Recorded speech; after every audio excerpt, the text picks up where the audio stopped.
Welcome to Coffee and Pizza.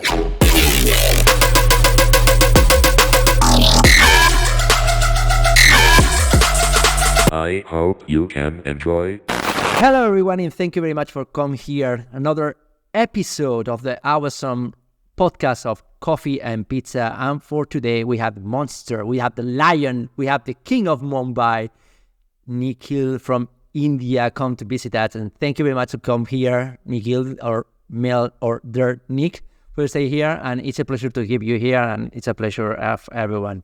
Thank you very much, man. Thank you, Albert. Thank you for invitation and calling me over here to discuss about my journey and to know about how I entered into the cybersecurity and what are the things I do. It's my pleasure to share my story to your people, to your audience, and to your platform. I'm looking really excited for this. For me, it's very important always when I start a conversation, know a little bit about the person, because I want to understand the person on for where you born, for where you grow, for understand finally why you finish working in cybersecurity, okay? And the first thing the first question I want to say, like, from where are you from? Okay, so basically I'm from India. In India, there is a city called Mumbai. So I was born there. I did my schooling, I did my college, I did my bachelor's from India. So about the schooling part, I was a very average kid who used to be in 75-80% mark, not too high, not too low, just to be an average. I used to like play cricket. I used to play cricket in my schooling days as well as in my college, like 11, 12, what we say. We say that college, but I don't know about the other countries, what they call. So I was a very sporty person. Then I left cricket for some reason. Then I started doing gym. I used to do a lot of gym. I used to go gym twice a day. Then I used to go for running, walking, and other things. But due to that, I got distracted and I failed in my bachelor's. I was was not able to concentrate on my studies during my bachelor's period of time, and I got a drop during that time. So it was very heartbreaking for me. Well, one question, Nick. When you told me I come from Mumbai, I come from India, the first image come from my mind is Slumdog Millionaire. I don't know if you watched the movie, and I only think in poor people in very, very, very bad situation. I don't know if was your situation or you come from average family, or can you explain me a little bit how it was when you was younger in your country and everything? So in Slumdog Millionaire, that's the other side of the India. There is other good side as well. The majority of the people in the slum, but slowly it is getting upgraded. A lot of buildings are getting constructed. A lot of people are enhancing the lifestyle. It's not about living in slum. It's not about always about the poverty. Poverty is the part of it, but yeah, a lot of people are getting recognized for their work, enhancing the skills, getting richer. Like you have seen a lot of news from India, like someone has done this, someone has done that. So the Western media, I feel like they have made a conception about the India. Like India is mostly about the slums or about the poor people, but there are a lot of other things as well which they don't cover. Then one small question. The first one is like, can you hold your microphone because it's hitting in your shirt and I can hear something. And another thing is like, then you mean like that part of India is only for like the outside of the Mumbai, but in the center of Mumbai, because I know now India is changing a lot.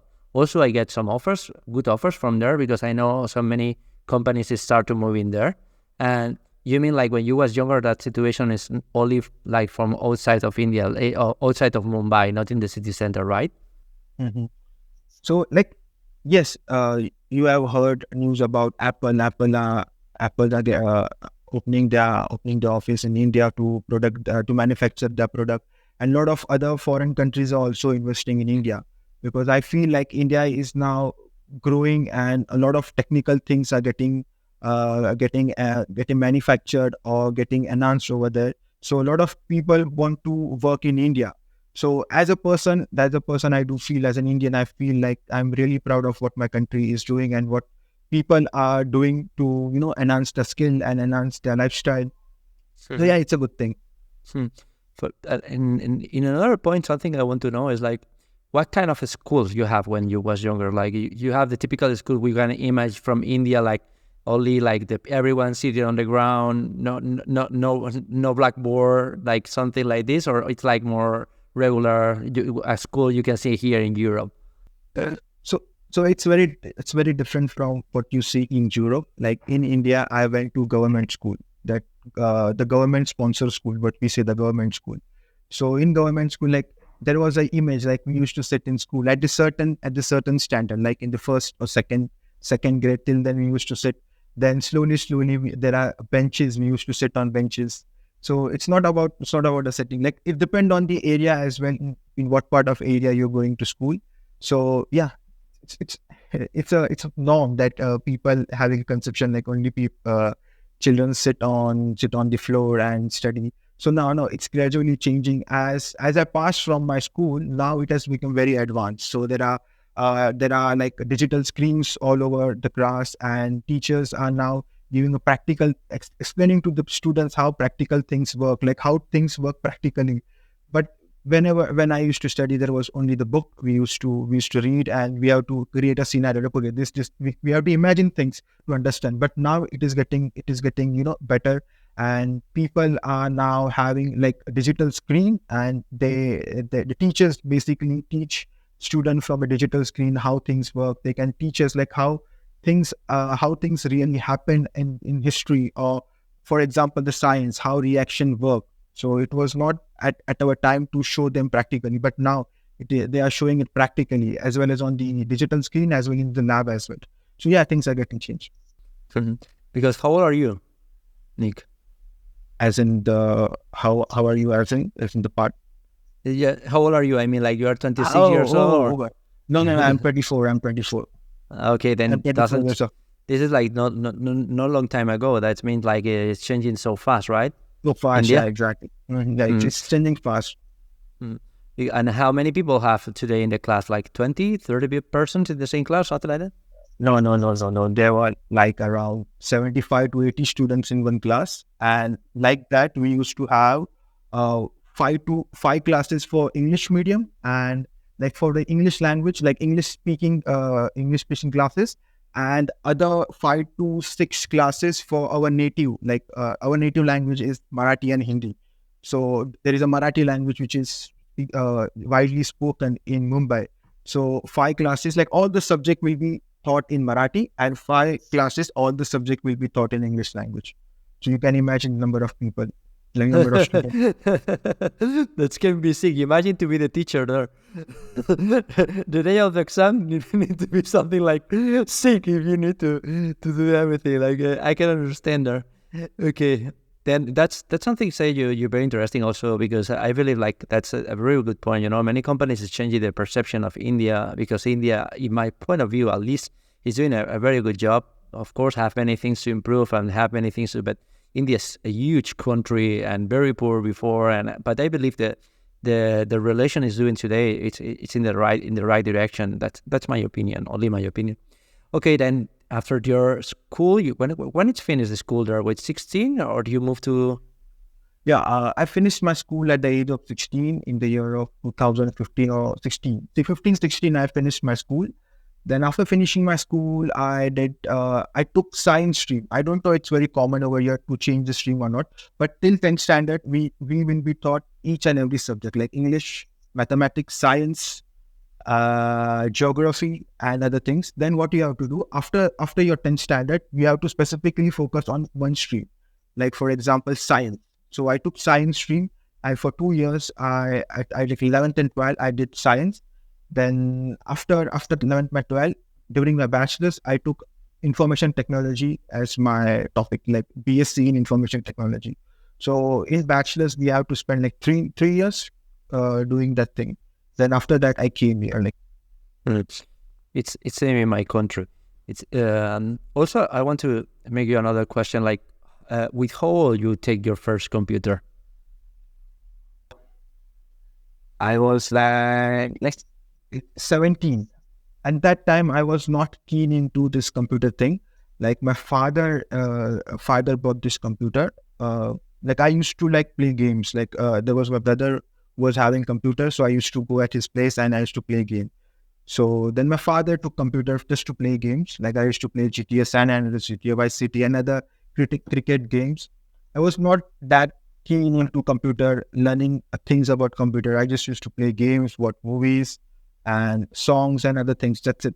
Then slowly thing changes after my bachelor's. Still bachelor's, I was not that keenly interested in computers. Though I was learning programming language, but I was not that, I need to do this, I need to do a lot in this thing, but I was not keen into that. But after my bachelor's, I started taking things seriously. Wow, So that's sick because we can say now, but maybe we can discuss later. You have a Guinness records of one of the most awarded hackers, but we're gonna talk about this later. First of all, I want to move to you say something for me. It's very interesting. You said I am a very sporty person, and I believe this is effort and way to understand the effort, and that's I don't know how to say it very well in English because I don't know also in Spanish. But I mean, like this effort and design help you also to arrive where you are, right? I think so. What do you believe from your point of view? Like I don't know if you can explain me well, but I mean, you have the conception of the effort and work hard for push yourself, right? And that's helped you to arrive, I believe, where you are now, right? Because you are studying in UK. So about the sporty thing you said, like how can you coordinate with the sporting lifestyle and this thing? So the thing is, like, if you are a sporty person, you are very disciplined. Like at this time, at this time you need to wake up and you have to go to the gym. You have to do certain things. Then you have to eat properly to maintain your physique. Then you have to maintain your body. Like as a person, I don't like to be like I don't want to be too much fat or too much thin. I just want to be if you are wearing clothes, you should be looking good in it. So that's what my goal is now. But earlier I used to do bodybuilding, like I used to have a six-pack ab, a good chest, big legs. But now like that conception has been changed, and I just want to be fit, look good, and I just want to to be a normal person doing a normal lifestyle. But yeah, I do follow certain things. Like I'm a very disciplined person in the form of eating food. I don't usually eat junk food like pizza, burger. I don't like that. Then about the beverages, cold beverages like Pepsi, Diet Coke, I don't drink that thing too often, but I just rely on water and the homemade food. So I think the discipline is what you like. What I have made, like what I am today, is because of discipline. Because of in gym, I used to be a very disciplined person. Then after entering into the cybersecurity field, I was knowing that I need to read certain kind of articles today to enhance my skill. Oh, okay, I have learned this thing. Now I need to replicate that thing on the website. If I'm reading a Bugbounty report, like a person has done A, B, C, D steps. So I have understood the steps. Okay, these are the steps. Then I have to replicate that thing. There is no point of reading the articles but not implementing that thing on the real life. So I do feel like that helped me a lot, like to be a disciplined person. That helped me a lot in my Bugbounty journey. Hmm. That's a really good point, and thank you for helping me with the word because I didn't got it. That's something I believe is very very challenging for everyone, no? And something I am seeing like the last day because I am a little bit older than you. I am 41 because yesterday was my birthday, and when I was younger, many people see. Like the people working in IT, most of them is like fat people like that, And today when I am doing the meeting, most of the people is like very very skinny. What I don't know what is happening. Maybe we need to high salaries for eat more. This conception is also made by the television, like in certain movies and certain like series. They have shown that this IT people are always on the desk having some pizza or having some junk food, and they're having this big fat stomach. But now people have taken this fitness thing very seriously. Things are getting changed, like everybody want to invest their time on their body. At the time they're investing on their studies, at least half of the time they want to invest on themselves and try to look good, be better. Because there are a lot of things. If you are fit, you can focus a lot on what you're doing. If you're not that fit, then I do feel like I have faced this problem. Like I was fat, like I was 120 kilograms in my bachelor's. So that time I was not able to concentrate on my studies, on the things. I used to be lazy, and like I used to sit for a I used to sit to do my studies. Then after 20-30 minutes, I used to get distracted. Like I should go out, or I should have something, or I should check my phone. That's what I used to do. But the day I started losing weight, I started doing exercise. I felt like, okay, so I can do things in in a very different manner. Like earlier, I was not able to concentrate think, but now I'm able to concentrate think. So I think the people have also noticed the same and trying to be fit and like staying lean and having a good food, protein-rich diet food. That's what people are looking for these days. I believe that's a very, very good message, because we are not blaming the people it's fat, because everyone, it's only It's not. it's only we are saying like, okay, it's important you take care also from your brain, also for your body, because help you in the future also for if you want to improve yourself. And that's a very good message, I believe, from my side. Okay, from then you start your university there in India, or you study? Yeah. So there is no university like how we study in UK, like how I'm studying. There are specific university that we go and study. So in India, for bachelor's as well, we are having colleges, and that college is affiliated with university. So you study in college, you give exam in college, and at the end of your college, you will be getting certificate from the university. So university is providing curriculum and other things for the colleges. Then colleges follow that, take certain exams, and once you pass in the exam, you will be getting certification from the university. So the colleges are playing as a middle role, like they will teach everything on behalf of university.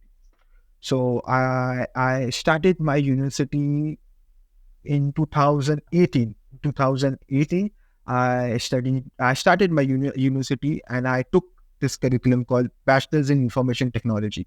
So in this curriculum, I was taught a lot about codings, about HTML language, CSS, JavaScript, Python, and other languages as well. But at that time, as I told you, like I was not good in studies. Like I don't have to. I don't used to focus on things. I used to mainly focus on the gymming part, because at that time I was very fat, and I used to do a lot of gym, because I started noticing like by doing this thing, I'm looking in this way. So I need to do a lot of this, so I will look good. So that this was my thinking at that time. Obsession of body. So about the gymming part as well. I was having a good body at that time, and I used to do 2 times a gym. And while I was studying by university, I participated in one bodybuilding competition as well, where I came third. where I came third. And at that very same year, I failed in my I failed in my bachelor's. So there was a happy moment as well as a sad moment as well. But I Yeah, was but happy that but I was finally, happy. something I say it always is like, we are the result of the life, right? That's why it's something I like to explain.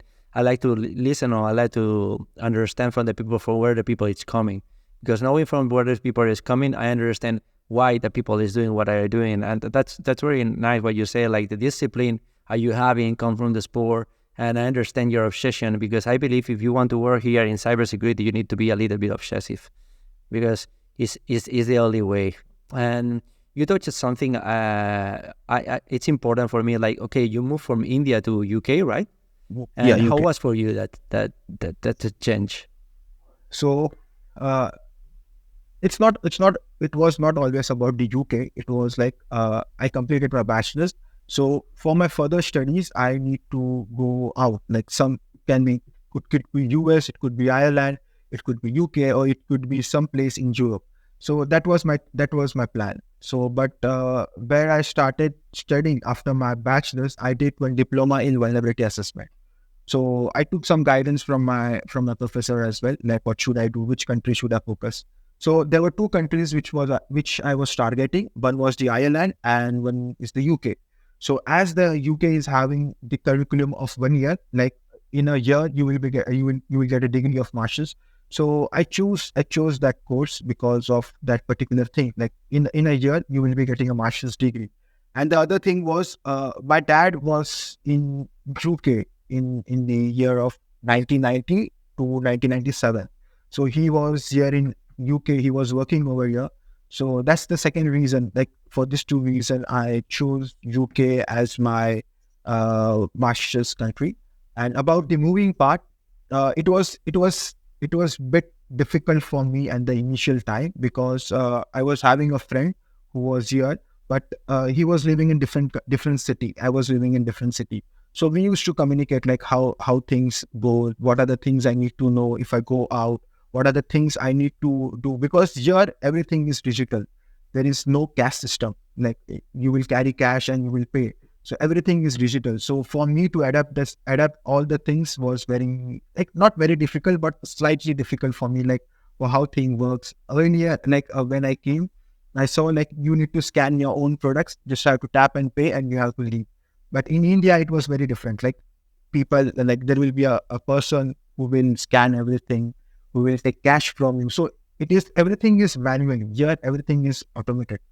So that's a good thing. Like the technology is coming everywhere and things are getting changes. So yeah, it was little bit difficult for me when I came here, but now everything is smooth. I know everything. I can travel to any city here. I'm now financially independent as well. Like I'm getting projects. Bugbounty is also working good for me. So yeah, I like to travel here as well. There are a lot of beautiful places. When you started with the IT, you told me with 17 years old, something like that. When at the beginning, from all, you have friends related to in the same business, or you start alone doing that thing, and the people look at you like you are the weird guy of their building.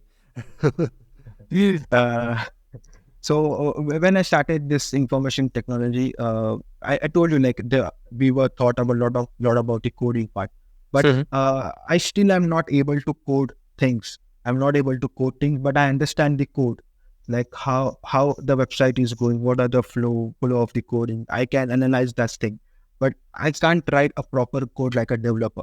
But for that particular course, like I have seen a lot of friends after doing that bachelor's degree, they have become a developer, full stack developer, backend developer, and other developing side. But I was not good in it. Like I know what exactly it is going, but I can't write that thing because my basics were not that strong, to be honest. So after that, my dad suggested me like there is a field of cybersecurity. Till then, I was not knowing about the cybersecurity. I was knowing it is related to IT because my dad said like it is related to IT. So I went there. I did a little bit research about it, how things work in cybersecurity. What are the things I'm learning if I'm joining this course? So I did that. So yeah, at the initial time, it was like very weird for the people. Like, oh, he doesn't know about the coding. Still, he's doing cybersecurity. Like, he's not gonna, not gonna go far. Like, he will stuck in between, and suddenly he will change the field. So I was knowing, like, I know if I give my fully focus on particularly what I'm doing, I can do a lot of things. So I believed in myself. My dad believed in myself. My family believed, like, okay, still he's not knowing about the coding. Basic of coding he's knowing. But still he can do good in his further studies. Yeah, that was a very difficult time for me. I can understand. I can understand you very well because I have the same issue. I am good broken thing, not building things. That's why I prefer to work in cybersecurity, and I believe many people working in cybersecurity have the same issue like us. And it's something we can discuss in another moment. But I believe understand that one of the most important thing for us who are working in cybersecurity is think out of the box, right? Yeah. And the thing is, like, we are not a good developers. That makes you the possibility to have another approach to the coding. And that's something that the coders many times believe like that's not possible. Maybe we try, I always say like the best QA, the best tester is a user because it's dumb most of the time. And something you code like perfectly and you send to the user and he broke in 5 seconds. It's like, what? Because he doesn't understand that. And that's why I believe it's important. I don't know your point, but also believe before to start with your point, can you remember, I know it's very annoying, but the microphone is hitting your shirt. Like, I want to know your point about that if you believe like it's important how to think outside of the box? So about the thinking out of the box, I can share one story of mine. Like Sure. when I started Bugbounty, I used to see a lot of people who used to post their articles about the Bugbounty, that you should Sure. know JavaScript language, you should know Python, you should know this, you should know that.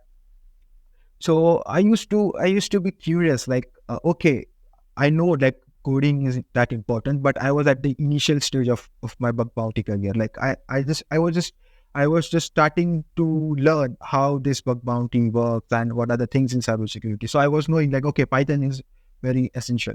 So I started looking for the vulnerabilities first. What kind of vulnerabilities are there in Bugbounty or in website or in a network? What kind of vulnerabilities we can find and exploit? So I found a couple of criterias. One is the logical one. One is related to coding, like injection one, SQL injection one, like you need a little bit about the coding. So, and the other is the manipulation one. We have to manipulate things. So if I'm not good in coding part, I can focus on other two things. Like there is a reconnaissance as well. Where we do information gathering, we use different kind of docs, Google Docking, or we take help of GitHub as well. If there are any repositories which gives us sensitive information as well. So there are other things as well which we can concentrate on. So there was a logical one as well. Like if there is a password reset functionality, what are the things we can exploit over there? So if there is a login page, what are the things we can look for? So I started analyzing that thing. I started looking for the vulnerabilities which are related to that. So I was not demotivated at the time. Like I'm not good in coding. I doesn't know coding. So if I would have if I would have been demotivated at that time, then it would have been very difficult for me to find vulnerabilities in the website. So I started reading about this thing. Then okay, I read one report. The person has done some kind of thing. So I used to analyze why that person has done that certain step. Okay, if they have done the certain step, if I send this thing to repeater, I need some changes. Is it getting reflected on the main website or not? So I used to think like that. I used to try certain things. So for example, where I did this vulnerability assessment course. So at that time, I was taught only four methods to bypass OTP. Then what I did, I analyzed the concept. I understood what things are going over there, and on the basis of that, I started developing things. Okay, so I fetched the traffic. Now what I will do, instead of manipulating things, what I will do, I will just change the mobile number. What if it get bypassed? So I started analyzing things. I started thinking out of the box. It's not about following the step. It's about analyzing the thing, what it is happening, and doing some manipulation and finding some new vulnerability. So OTP bypass was my first bug, and I got bounty for that. And still I'm hunting on that particular website, and I'm still receiving money from it. So yeah, thinking out of the box in bug bounty or as a penetration tester or in a cybersecurity is very important for a person, because if you will critically analyze thing or think out of the box, it will give you a wider approach to do certain things. So that's what I feel about. Only the thing is, like, I believe you touched something very interesting, but let me go back a little bit, and I want to understand from your point, like, when you arrived to UK and you said, okay, my friend was another place, that give you a little bit of isolation, maybe? Isolation as in like, Like, what? I mean, you feel alone or something like that, or it was frustrated for you, or No, yeah. So the thing was like, when I came in UK, I was with him like for a couple of weeks. I was with him, so I was enjoying his company. We used to roam around and we used to have fun. And suddenly after that, I started living alone, and he started living alone. So at like for a couple of days, it was hard for me to adapt that thing. But the thing was, I was prepared when I was in India. I already prepared myself that I will be living alone. I will be doing my things alone. So I was bit prepared for this situation. So earlier I felt like, okay, it's very hard for me. But then slowly I started adapting things, and things are going good now. Only I want to recover that part, because I want to, if someone from your country is moving to UK and is having this issue, like, understand it's not something normal, and it's something gonna happen and gonna solve soon, because finally, same as you say, like finally you accept yourself in the situation and everything, and you get a very nice point. Okay, man. Then I believe we are touched that very interesting part from your life, and now I want to know a little bit from your experience in business. Like now you are working, or you are only working as a book banter, or what are you doing at the moment? Only studying. So about my professional life, I'm pursuing my master's in cybersecurity from University of Bradford, and other than masters, I'm doing Bugbounty. So I'm giving a little bit just about Bugbounty, like little bit explanation how this Bugbounty works.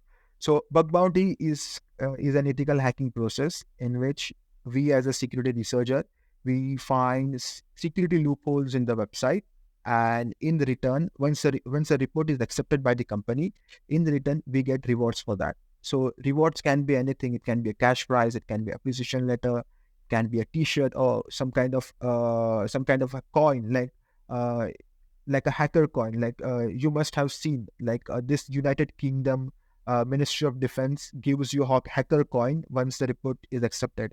So I'm having two of them. I'm having with me. So that's the later bit. I will show you later. So what we do is we find security loopholes in the website and we report to them. So that's what I do as a student and a full-time bug bounty hunter. And now like couple of months earlier, what happened? I was having a discussion with my teacher, like how I will enhance my skill, what are the job position I will be looking for after my graduation. So I was having this interesting conversation, and I shared my achievements with her. So she is very kind. Her name is Dr. Amna Qureshi. So she was very kind. Like she listened everything about me. She analyzed the thing, and the thing was, bug bounty was not known to a lot of people in my university and in my course as well.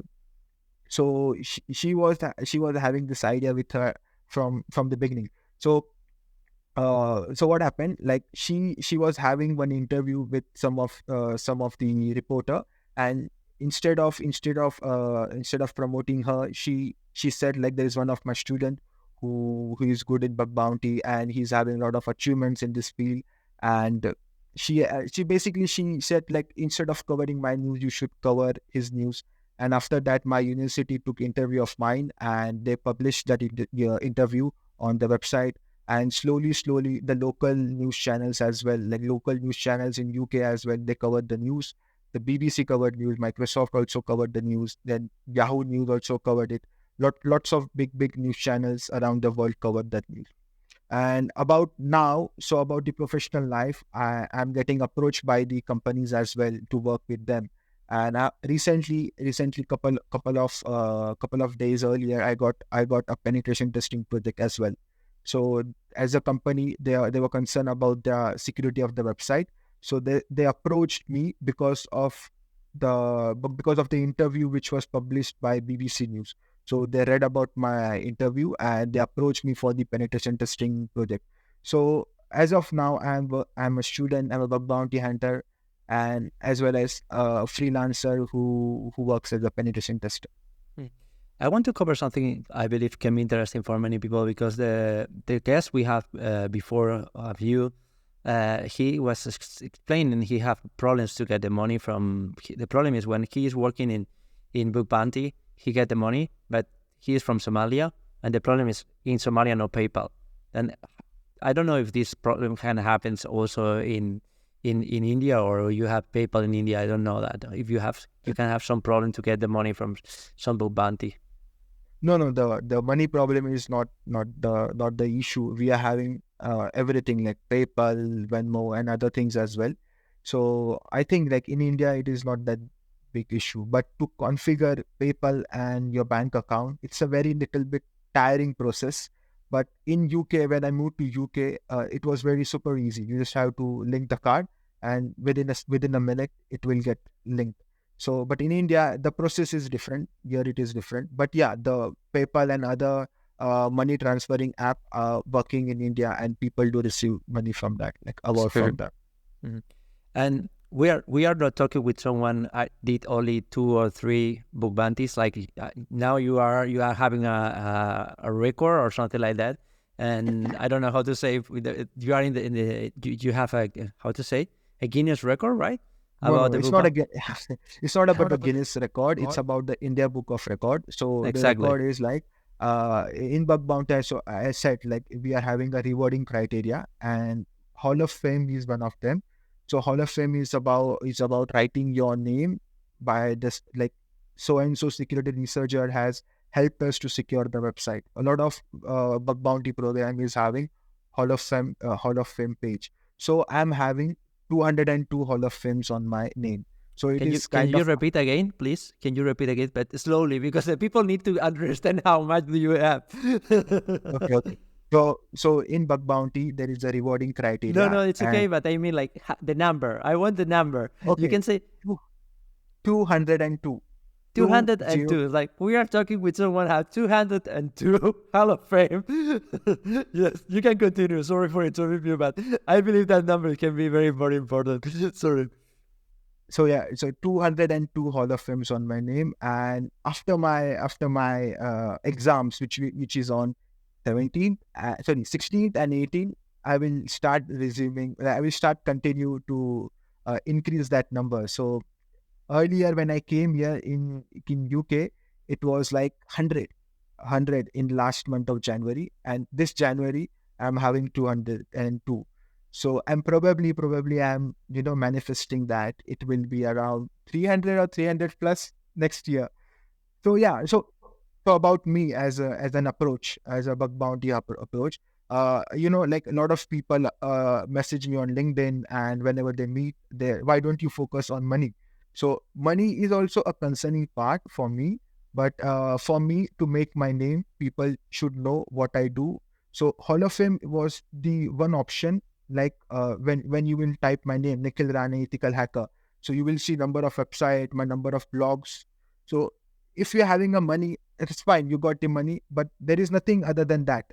So how people will come to know? Only small chunks of people will know. Those who follow you on LinkedIn, there are small community that will only know. But about the Hall of Fame, if someone types my name, who is Nikhil Rane, ethical hacker, so there will be hundreds of websites which will be holding my name. So same part is like what I wanted and what I am more concerned about rather than money.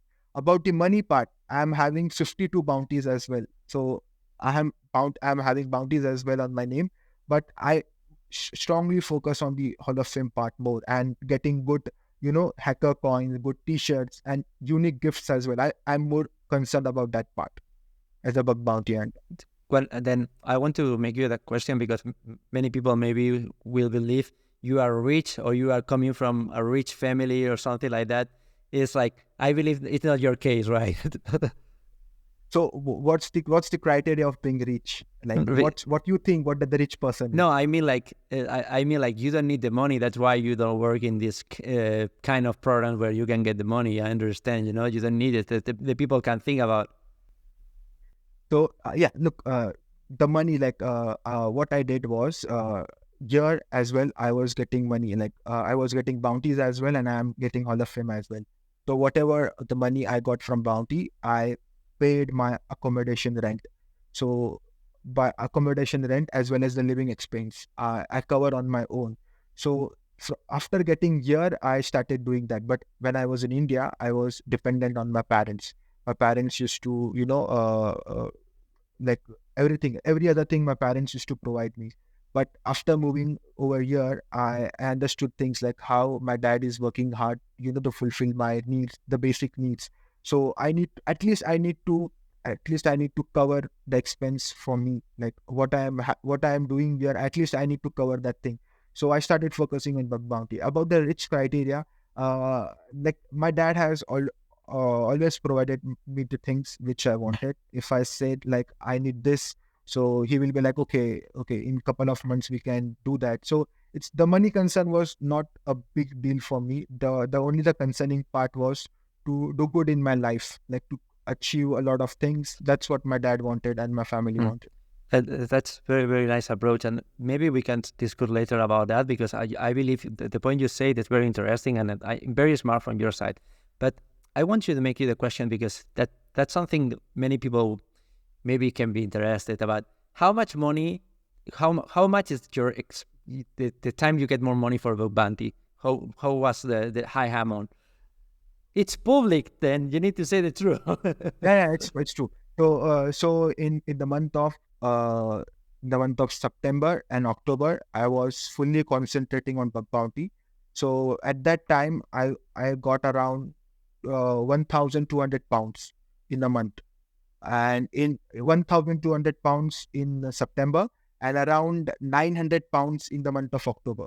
Like I got roughly around 2,000 pounds. So that's a big amount of money to get in a month. Though people are getting a lot, other people are getting a lot, but for me, that 1,200 pounds was like in total. I'm talking about, not about the one target. Like from different target, I calculated that amount, and it was around 1,200 in the month of September, and in the month of October, it was like 900 pounds, 900 or 800 pounds. That was. If we can think about that, it's like, if you that's the point I want to talk about, that you, and I believe that's very interesting, because if you believe like this is a big amount, you know how much money can make of salary of one penetration tester professional in UK? So in UK, there are different criterias of paying money. Like sometimes they pay you by hourly. Like in a per hour, they will pay you. Suppose for an hour, if you work for an hour, they will pay you £100. Or it can vary as well. Like it can be more than 100, it can be 500, it can vary.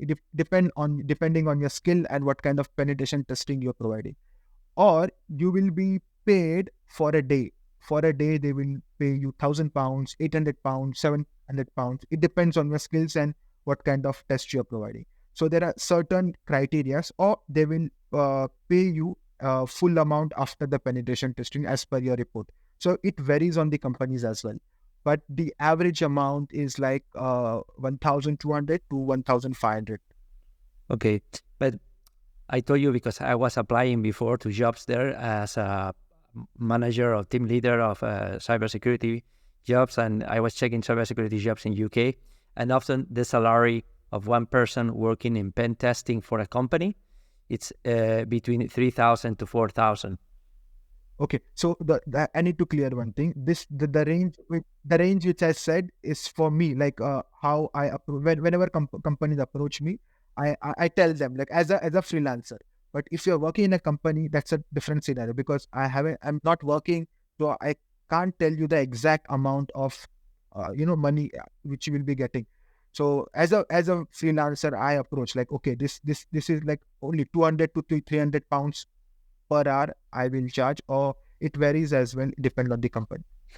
Exactly. That's very interesting. But I make that question because I was watching the last day a video of someone is like an old person in cybersecurity, and he said every book hunter is a one salary less inside of the cybersecurity. And as you know, if you check the statistics, one of the most required professionals works today is cybersecurity. And if you check the LinkedIn, you will find people super talented, and India and around the world is trying to find a job and not find a job. It's impossible. Then maybe Bugbounty can be good, or from your point of view, can be a good point, or can be negative for the people who's trying to find a job, because we are killing jobs if we are doing Bugbounty, because if you need to do audit for a company, it's like you need 2 person working full day 1 month for find something, and that means like 10,000 for a company expending. Or I did project management for a big companies, and sometimes you need to charge for the company, and for do Bugbounty for one company maybe it's 50,000 monthly, for 2 people doing that. What is your opinion? Yeah, so the opinion about this of mine is like very different from his. Like when I was working in India, like I was working in India as a security analyst, cyber security analyst for 6 months. At that time, I was getting a decent amount of salary at that time. But from Bug Bounty, what I have discovered, like even if I was not fully concentrating on Bug Bounty, I was getting more money from Bug Bounty. So, for example, if I'm getting like one number from my company, like one number salary of the company, I was getting two from Bug Bounty. As in, I was getting double from Bug Bounty. So for me, like for example, like my salary was 25,000 at that time, 25,000 in Indian rupee. But in Bug Bounty, I was earning more than 50,000. So if you just sum up the amount, it was around 75 to 80,000 a month. I was earning that thing.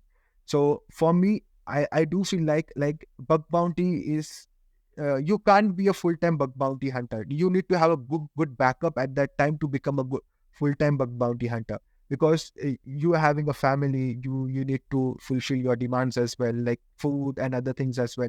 But yeah, bug bounty can be a good career option, but to become a full-time bug bounty hunter, you need to be super smart. You need to be think out of the box as well to earn money. It's not always about reporting particular kind of bug every time and you're expecting money from them. No, you need to be good in certain areas as well, like a logical one. Then there is a injections one. Then there is other manipulation one as well. So you need to be good at every one to get a decent amount of money, so you can just sit at home and fulfill all your demands. So yeah, that's what I think. But I do agree with him at a certain level of point. But for me, as per my opinion, as per my experience, I do feel like you can earn a lot of money from bug bounty than working in a company. But yeah, company give a lot of exposure to other things as well. So in bug bounty, we are only concerning about the only single thing, finding bugs and other thing. But if you are working in a company, you will get a lot of things like the governance. You will learn about the SOC. You will learn about the ISO. Then you will slowly you will be started getting interest in audit as well. So that's the pro part of working in a company. Like you will get exposure of the wider things, wider area. But in bug bounty, it's like just focusing on one thing. But other than that, you are not you're having a knowledge, but you haven't worked on the practical basis. But if you're working in a company, like you will be working on so many projects, so many different things, so many different obstacles will be there. In bug bounty also there are obstacles, but only limited amount of time. But here you will be having a group of team to discuss about the thing. So there are pros and cons on both the sides. But yeah, you can be a full-time bug bounty hunter to fulfill your needs.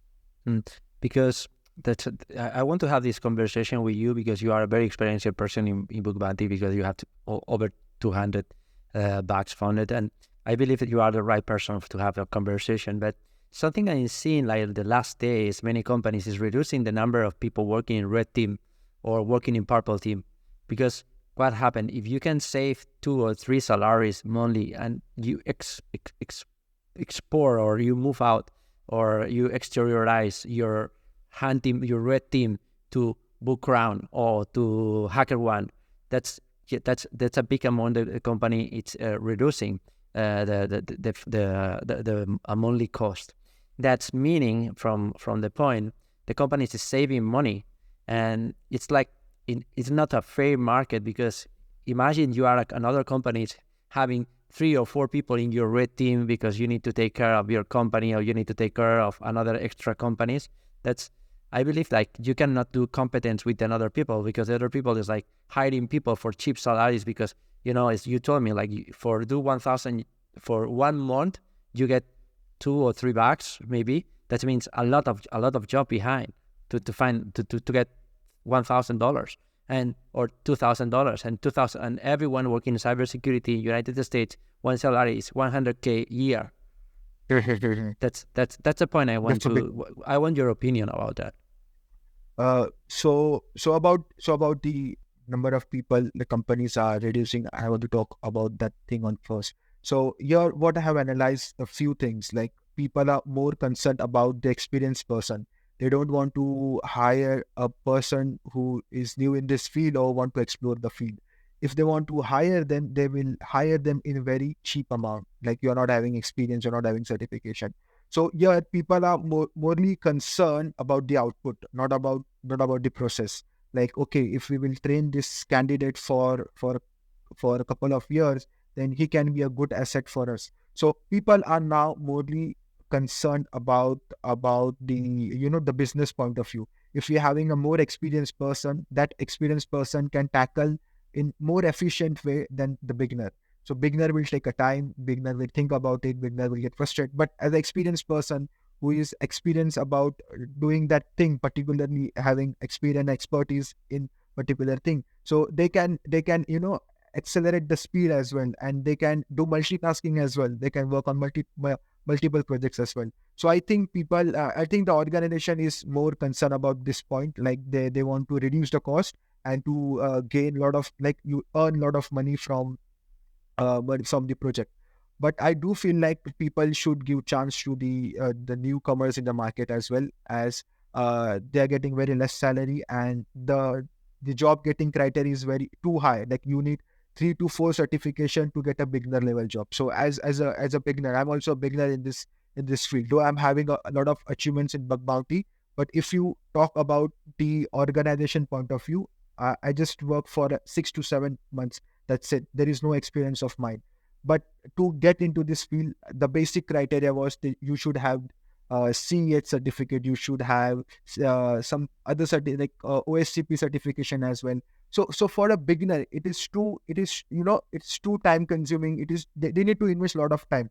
To invest a lot of time and money, they need money, right? So how do you even get money? So if you are working in a company, side by side, you are earning. So you can invest your time with your seniors, you can invest your time in course, and you can do that certification. So I do feel like people should, hire a lot of good hackers, and they should train them, and in future they can be a good asset. No, I know about the certain things as well, like what people do. Once they are hired, they will work for like couple of years, like for a year and 1.5 year, and they will switch the company for money. So I've seen a lot of cases as well. But you need to give a chance for the people who are new to this, who are keen to learn more about this. So you need to give chance to them as well. And about the salary criteria as well, I've seen, like, US is the IT hub. Like there are a lot of IT companies in US, though there are not that much IT companies in UK. So there is not that demand of IT people in UK. Slowly things are getting changed in UK as well. Like there are a lot of opportunities, like SOC. There are a lot of SOC opportunities here, like SOC analyst position. There are a lot of SOC analyst position. But the thing is, like, you need some experience and you need some certification. Though as a beginner, I have done ethical hacking. To jump into the SOC field, I need a proper guidance. Like at least I need to invest 3 to 4 months to gain knowledge about it. Though some of the things might be similar, so it will be easy. But still, you need to invest time, you need to invest money to get into this field. But if that company hires that particular person to the company, they train them, they do everything for them, then it can be a good opportunity for the company as well as for the candidate. But yeah, the salary criteria margin is too high, and it is very high in US and it is very low in other countries. In India as well, it is very low compared to US. Yeah, but you know how many book hunters have in India? A lot. But anyway, I'm not saying like Bugbounty is a bad thing, because also it's like you say something, it's interesting, at least in my point of view. It's always, we are giving also the chance to people from poor countries to get some extra money, right? And for example, from people from India, you told me like you make more money with Bugbounty than with your salary. Exactly. And the last guy we got, he is from Somalia, and he said the same. He said, Albert, I make money with Bugbounty. It's the only way where I can make money today, because in my country I don't have nothing to do. I don't have future here, and I understand that point, and it's very interesting. But also, I said this because your focus or your point of view is very interesting when you say like, no, I want my name in everywhere.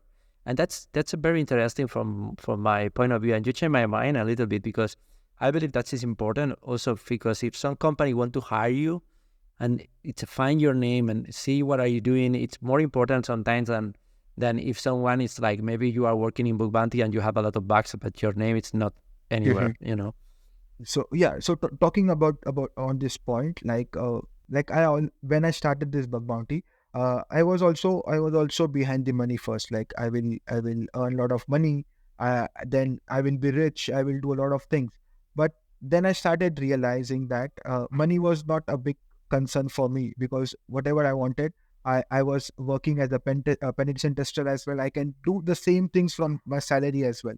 So the other thing was how I can make people aware that there is some person in India or some person in certain city who is doing this work. By people should know, like, okay, there is a person who is doing bug bounty, and his name is everywhere. So that thing I found very interesting. Like, not only on LinkedIn, like you are posting certain thing on LinkedIn and people are knowing that. For the smaller portion of group, like 3,000 people or 4,000 people are following you, only that people know that you have got the bounty. But this Hall of Fame was something different. Like I was having a conversation with my friend. Like I said, like, what do you think? What do you feel like, money or fame? So like this, and my thinking is also same. Like money is like, you got money, you spent money, and that's it. It is gone.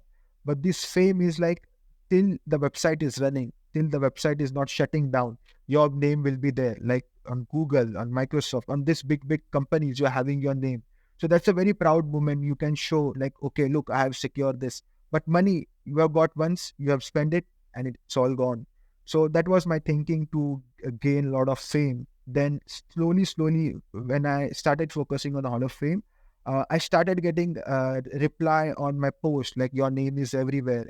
Every other Hall of Fame section we open, we can find your name. Or people used to message me like, we can see your name everywhere on every other bug bounty program. Like, congratulations, you're doing good. So, I used to feel motivated about it. Like, okay, people are recognizing me for my name and for my work. So that's the good thing. Okay, the money part is also like, it's on the person's perspective. Like, if they want to go for the money or go for the fame. So I always choose fame over money. So that's the reason I'm having this much of Hall of Fame. Though I focus on bounties as well, because as I told, like, I need to cover my expenses as well. But my most of the time, my concentration is on the Hall of Fame section. So at least I can show, like, I'm having this much amount of Hall of Fame, this much amount. The number that matters the most for me. So that's the reason I choose Hall of Fame over money.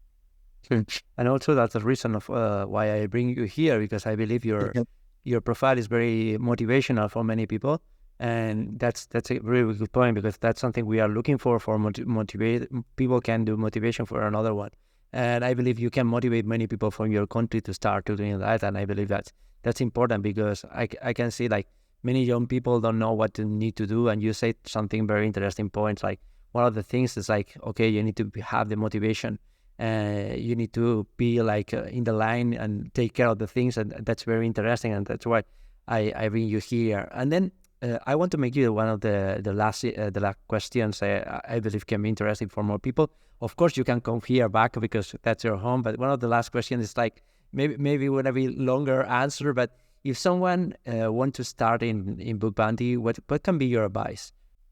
Yeah. So a lot of people message me on LinkedIn as well, like, how do we start the bug bounty?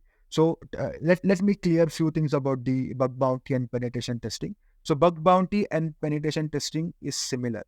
Like, the process is similar. What we have to do is we have to find vulnerabilities in the website. So both are similar. If you are a bug bounty hunter, you can work as a penetration tester as well. So how to start it with the bug bounty? So in bug bounty, what you need to do is, you have to go through the list of vulnerabilities, like top famous vulnerabilities. For example, there is a OWASP top 10 category, in which there are 10 categories, and in that 10 categories, all the vulnerabilities have been segregated. So for example, broken access control is the number one category. So in broken access control, what are the list of vulnerabilities which we can find or which we can learn? So for example, broken access control, it is related to session, or it is related to ID number. Like, this is an example. For a beginner, what you need to do is, you need to search for the vulnerabilities in the broken access control, and there you will find the list of vulnerabilities. like then we have to, for example, IDR, indirect object reference. So what you need to do, you have to look for the IDR, how to exploit this vulnerability, what IDR is. Then you will find n number of reports on Medium or on HackerOne as well. If you don't want to read report, if you want to learn practically, then there is a platform called uh, uh, integrity as well it is. And there is one uh, the Portugal labs, the Portugal labs as well. There you will find a lot of labs where they will explain you how to look for the vulnerabilities and how to look for the bugs. And the reporting criteria is famous. If you Google how to report, how to write a bug bounty report, you will find a lot of things. So that's the thing you can do for as a beginner. Then once you are aware about the things, then you can learn about CVE as well, critical vulnerability exposure as well. So there you will find a lot of things, lot of new things, lot of advanced things as well.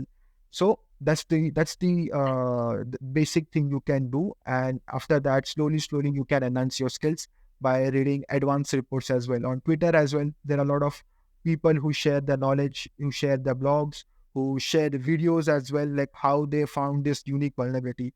And there are a lot of YouTube channels as well who share their POCs as well, so you can look for them as well.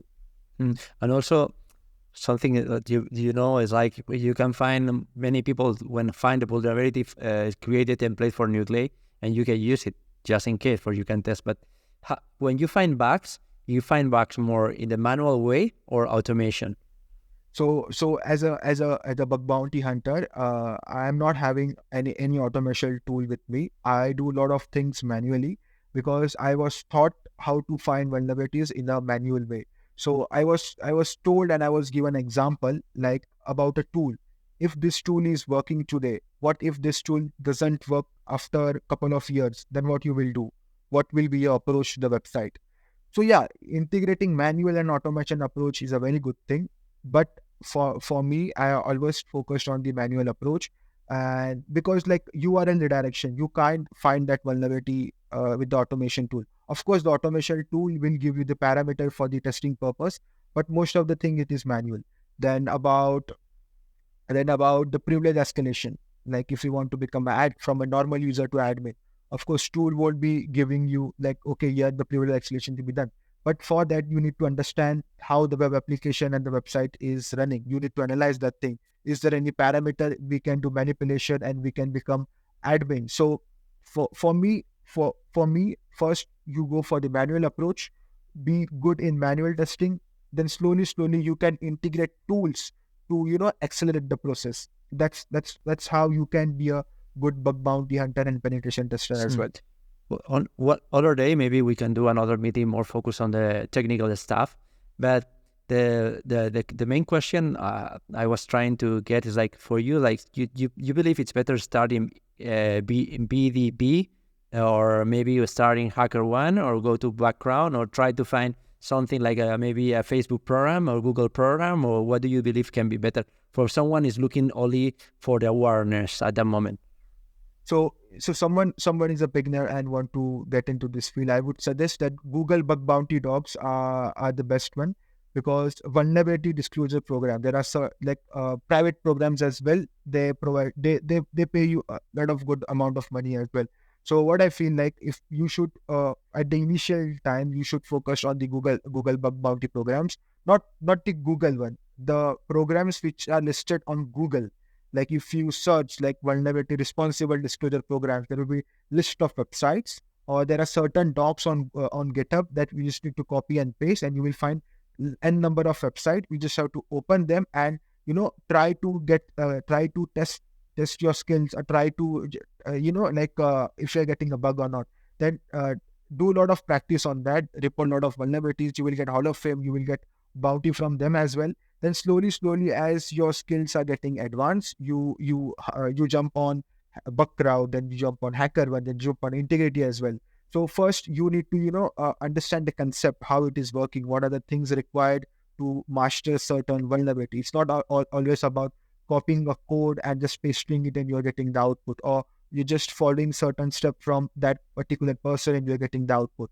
you need to understand what's the core, what's the root cause of the vulnerability. Once you are aware about it, then you can hunt on any website, any program on or any platform. That's what I feel. Then very interesting point, and also maybe we will put the links on the notes in the description below. And the last thing I want to say is thank you very much, Nick, for having a conversation with me. And I believe it was incredible. I learned a lot about you. About your like how humble you are and how nice person.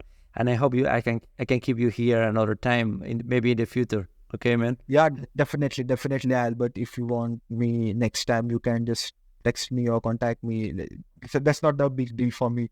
And thank you for inviting me. Like it was a good talking with you and sharing my things. So thank you so much. Okay, and I repeat again, I will put your links and everything in the description below. If someone want to contact with you or someone to hire you for do some job, you are able. Okay. Yeah, thank you.